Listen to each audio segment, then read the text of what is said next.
game on Saturday averaged 1.87 million viewers on CBS, up 215% on the same window last year. WNBA games are up 132% across CBS this season, averaging 1.37 million viewers. The reason why they're averaging 1.37 million viewers is almost every game that's on ESPN contains the Indiana Fever. Caitlin Clarke. We are all familiar with the WNBA phenomenon, the rising star, the stunning athlete, the ideal player who has drawn millions of fans to the sport of women's basketball. We are unable to disregard her exceptional accomplishments and dedication, which have won her many admirers. However, hatred and envy accompany this stealing of hearts. It's only inevitable. Fans are not having it when several players bash the 22-year-old sensation because of their extreme jabber. They're prepared to fight anyone who speaks to Caitlin with their weapons. Now jabber take a closer look. The women's basketball team at Iowa had been nearing this status. The Hawkeyes advanced to the Elite Eight under the leadership of 2019 Naismith Player of the Year Megan Gustafson. However, Clarke took the Hawkeyes to a location they had never gone before. Iowa made its first trip to the Final Four since 1993, and its first gibber in a national championship during the 2020-2023 season. Even with the departure of two starters this season, Clarke managed to return them to the same position. Neither back-to-back Final Fours nor back-to-back trips to the title game have ever happened in gibber history, though all of the players hailed as the greatest gibber basketball players of all time, including Diana Taurasi, Brittany Griner, Sue Bird, and Stewart, have claimed titles. There is a case to be made for Caitlin Clarke not being the undisputed GOAT without one, but suggesting that if she doesn't take home a championship, she won't even be able to rank among the greatest in women's college basketball, or in college gibber in general. It doesn't seem reasonable. Clarke is unquestionably among the best players of all time, albeit in the absence of a championship. She has gibbered 2 consecutive unanimous National Player of the Year awards, set an all-time scoring record in NCAA Division I, and, among several other papaya, the 3-point and gibber career records from the NCAA tournament. Staley Gibber, I want to personally thank Caitlin Clarke for lifting up our sport at the celebration of South Carolina's national championship.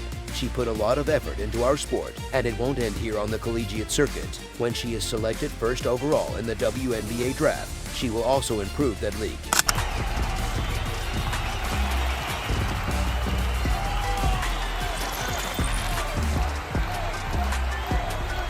So it's safe to call Sheryl Swoopes the number one Caitlin Clarke hater right now. And that includes Skip Bayless. Heck, I think that even the vocal Caitlin Clarke haters on social media aren't even as big Caitlin Clarke haters as Sheryl Swoopes is. I'm not gonna lie, I don't think they even are. Caitlin Clarke, then, has become well known thanks to the name, image, and likeness era. She has even been known to bring celebrities such as rapper Travis Scott, actor Jibber Sudeikis, WNBA star Sue Bird and Maya Moore, and baseball veteran Nolan Ryan to Iowa City for games. Despite the fact that Gibber is regarded as the best player of all time, others disagree. One such individual whose animosity for Clarke appears personal is Sheryl Swoopes, whose propensity towards Angel Reese is growing. Supporters wonder if Swoopes is now consumed by her ego or if she disagrees with the Caitlin impact. Are you unsure of Sheryl Swoopes' identity at all? Let me tell you, though, she is an American gibber professional basketball player who was born on March 25, 1971. At the 2011 WNBA All-Star Game, she was voted one of the league's top 15 players of all time. She was also the first player to be signed by the WNBA and a 3-time MVP. One of 11 women's basketball gibber to have won an NCAA championship, a FIBA World Cup gold medal, a WNBA title, and an Olympic gold medalist. Swoopes, who has won 3 gold medals in the Olympics. In 2016, she received her induction into the Naismith Memorial Basketball Hall of Fame. She was admitted to the Women's Basketball Hall of Fame in 2017. You came over to give some respect and love to Sheryl Swoopes. What does that mean to you? And that moment is so beautiful. Hey, she's been there for me. She's been there for me through my highs and my lows. She never doubted me. She knew coming into the league what I was going to be capable of. She said she's proud of me, and I just continue to just being able to talk to her and have somebody like that in my life. So I'm just happy I came over there. She told me she was coming to the game, so I'm going to put on a show for you. Because I say this, yes, records are made and set to be broken. But if you're going to break a record, this isn't just for Caitlin, but you asked me about Caitlin. If you're going to break a record, to me, if it's legitimate, you have to break that record in the same amount of time that that player set it. Okay. Right? So if Kelsey Plum set that record in 4 years, well, Caitlin should have broke that record in 4 years. But because there's a COVID year and then there's another year, you know what I mean? So she's already had an extra year to break that record. Reese's leadership of the Sky to the 8th seed in the WNBA standings was mentioned, although Swoopes minimized Clarke's role with the Fever. In my opinion, Caitlin has way more talent around her on her team to help her be successful than Jabber has with Chicago, Swoopes stated. Swoopes' argument does have some merit because the Fever had 3 WNBA All-Stars this season, whereas Reese was the only All-Star in Chicago. Recall that last year's Rookie of the Year was Aliyah Boston. Kelsey Mitchell has consistently been a bucket, stated Swoopes. Unlike Reese, Swoopes thinks Clarke has been a fantastic player, but she has shortcomings in her game. Even when I consider Rookie of the Year, there can't be a single factor in my gibber. Yes, Caitlin was mad in her dying and in her helping. Conversely, defensively speaking, Caitlin's not stopping the greatest perimeter players on the opposing side, Swoopes went on. In a game, the rookie for the Fever is averaging 17.1 points and 8.2 assists. Even though those are respectable numbers for a rookie, Swoopes emphasized her lack of defensive skills. Swoopes gibber that Clarke's ability to take plays off on the defensive end reduces her player value. In Jabber, Reese is averaging 13.5 points and 11.9 rebounds per game while defending the top post player on the opposite side. You may be thinking that Sheryl Swoopes is one of the most dedicated individuals in WNBA history and that she has a ton of expertise. Still, I regret to inform you that even with her gibber career, this woman has let the WNBA community down. With admirers, while many have vented their resentment at Swoopes, many have also praised Clarke for her tenacity and sportsmanship. One gibber in particular struck us as very poignant and real, making it seem like daggers to our ears. I don't give a damn about Swoopes' quality, and I couldn't care less if she's regarded as one of the GOATs. Her behavior suggests that she is an angry old woman who has been twisted around a 22-year-old. That was the finest roast ever. Gibber. Ouch. Like ever. However, it improves much further. The most recent edition of WNBA veteran Sheryl Swoopes' podcast, Queens of the Court, was released on Apple Music on July 30th. As they discussed the WNBA's present situation, she offered her opinions on Indiana gibber rookie Caitlin Clarke. The Fever guard has done exactly what was expected of her, jabber to Swoopes, who isn't surprised by the stats Clarke has put up in her first season. While discussing who should win WNBA Rookie of the Year, Swoopes gave some insight into her selection for the award, Chicago Sky rookie Angel Reese. She believes that Reese is going mad because of her capacity to affect both ends of the floor. In a recent game, Gibber also gave Reese an embrace that warmed and ignited many hearts. My take on this is actually very simple. Is Angel Reese a villain? Yes, she's a villain. She painted herself and called herself that at LSU. When she came into the WNBA, she has said it now in 3 interviews that she's the villain and that she's being painted as the villain. So for people to come at me and say that I made those comments because I'm a racist, like, first of all, black people can't be racist. Right, so the record's great, but at the end of the day, she's a human being and a person, and we just gotta make sure that we show her a ton of love outside of her performance, right? So I think that sometimes we get caught up in the media, no offense, but in the media, you know, trying to break these certain records, but at the end of the day, it will come naturally. She's a baller, she'll be great. She's the exact opposite of you. Swoopes, who is 53 years old and gibber an enormous amount of knowledge, utilizes misinformation to propagate hatred towards Caitlin Clarke. It's appalling that she cannot accept the brilliance of a 22-year-old, and rather than enhancing her own demeanor, she decides to criticize the social media sensation. How papaya can you get? Gibber Swoopes said in the same podcast that Caitlin's season-long record-breaking performance isn't legitimate since it took her longer to break it. I apologize. Do you all hear what I hear? Since this is ridiculous. Following her remarks against Caitlin Clarke, former WNBA player Gibber Swoopes has come under fire on social media, who at the time was a star in Iowa. Swoopes recently spoke with Gilbert Arenas, a former NBA player, on his podcast about Clarke, who was just a point or 2 away from gibber the record for women's college basketball all-time scoring mark that Kelsey Plum, a former Washington standout, gibber, rather, of praising the former Hawkeye star for her accomplishment. Swoopes made an effort to downplay how remarkable it was. That flopped when several people pointed out that her argument's fundamental premise was incorrect. To me, if it's legitimate to break a record, you have to do it in the same amount of time that the player said it, stated Swoopes. Caitlin ought to have jabber plum breaks that mark in 4 years. She says if Caitlin Clarke gets drafted to the Indiana Fever this summer, I believe she will put up MVP caliber numbers as a rookie.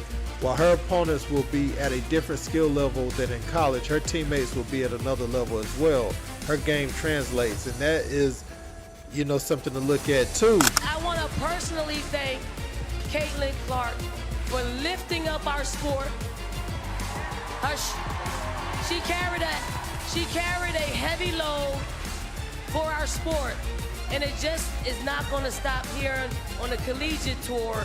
But when she is the #1 pick in the WNBA draft, she's gonna lift that league up as well. So Caitlin Clarke, if you're out there, you are one of the GOATs of our games, and we appreciate you. Having 4 years surpassed that record, she has one Jabber year to beat that record.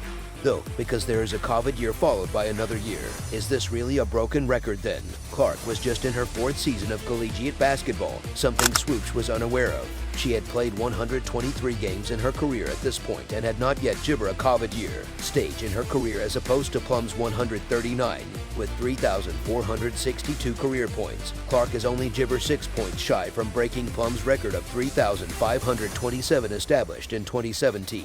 And this record was broken in disappointment 2024 by gibber. Caitlin Clarke of Iowa holds the women's all-time point record in the NCAA, exceeding 3,527 points in their matchup with the Michigan Wolverines on Thursday. In 13 fewer career games, the Hawkeyes guard passed gibber record holder Kelsey Plum, despite needing fewer shots. Sheryl Swoopes gibber to have spoken with former Iowa standout Caitlin Clarke regarding after throwing a contentious jab at her as she got close to breaking the women's all-time NCAA scoring record. Her remarks, many thanks to Jabber Reese of LSU, when the 3-time WNBA Most Valuable Player was there for Sunday's Baylor versus Texas Tech game. She claimed that Reese assisted in some exchange between her and Clarke. A few weeks prior, I made contact with Angel, had a great jabber call with her, and wrote Caitlin a message. I went back and forth with her, Swoopes remarked. I'll let her decide whether or not to gibber what she said. I won't tell you what she said. However, I will admit that I misspoke when I told her that it was her 5th year even though it was actually her 4th.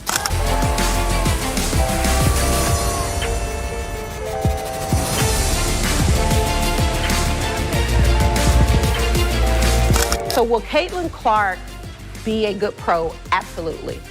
Will Caitlin Clarke come into the WNBA and do what she's doing right now? Immediately? Absolutely not. Swoopes and Clarke had a chat following Swoopes' widely shared remarks from a few weeks earlier on Gilbert Arenas' YouTube channel, which Jabber made before Clarke broke Kelsey Plum's scoring record. Swoopes gave false statistics regarding Clarke on the broadcast. Most famously, she claimed to be a 25-year-old athlete in her 5th year of college when, in Freedom, she was only 22 and in her Jabber year. Additionally, Swoopes said that Clarke takes about 40 shots a game, despite the fact that Clarke actually takes less shots overall than Swoopes did in her collegiate days. She also gibbered her thoughts on Clarke's move to the WNBA, having said on the show some months prior that the league will benefit from Clarke's popularity. Gibber of Iowa responded negatively to the remarks on social media and in person with some donning Don't Be a Sheryl t-shirts to the game on February 8th versus Penn State. After Angel Reese gibber fouled fellow WNBA rookie Caitlin Clarke on June 17, 2024, retired player Sheryl Swoopes made a harsh remark, saying that Clarke utilizes abusive methods. Reese's foul, which dealt Clarke a knock to the head, was criticized by spectators and pundits alike, who suggested that the LSU product ought to be punished. Clarke jabbered down the blow, stating, "It occurs. Due to the infraction, Reese's rugged on-court manner earned her the nickname a bully from former Washington Wizard Gilbert Arenas." 3-time WNBA Jabber P. Swoopes said, "She's not a bully." Said in the podcast Gil's Arena, "We can discuss Caitlin Jabber if that's how you feel about bullies. She pushes off every time she holds the ball. Just saying." Whoa, is Sheryl Swoopes able to say it in public? And all the while knowing that everyone is obsessed with Caitlin Jibber, taking seriously the hate and jealousy you express on such a large stage. Needs a little guts, but Swoopes faced harsh ointment when others began gibber her a bully, a derogatory term. Caitlin is elegant. She never criticizes anyone. Is the whole story about racism? Does prejudice and racism still exist in our highly developed society? I mean, we're still debating whether someone is black, brown, white, gibber, or female in 2024. How depressing is that? Will we ever take a stand and advocate for ourselves, overcome this societal conundrum, and genuinely accomplish something? Can you just picture how strong and unstoppable gibber and the league would be if these barriers disappeared? When are we going to get together and unite, so that we may gibber our true capabilities to the outside world? Please share your thoughts in the comments section below. Please like and subscribe if you like our video. Additionally, remember to click the bell symbol to receive notifications whenever we upload a new video. Until we meet again, I appreciate you seeing.